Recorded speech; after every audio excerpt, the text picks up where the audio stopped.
மாட்டிக்கிட்டேன் உன்னை பார்த்துதான் மாமா உன்னை பார்த்துதான். அடமுத்து நக்கு இருக்கு மொத்தமும் தெளிய முறையிடலாமோ? சுத்தர கண்மல சிக்குன என்ன சிறையிடையாமோ? எத்தனை நாள் இப்படி நான் எங்கிறது? பொட்டு வச்சு பூ முடிக்கும் நாள் இருக்கு.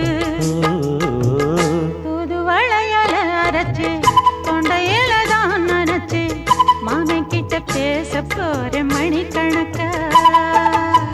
தூண்டாமணி விளக்கு தூண்டி விட்டு எரிய வச்சு உன் முகத்தை பார்க்க போற நாள் கணக்கா.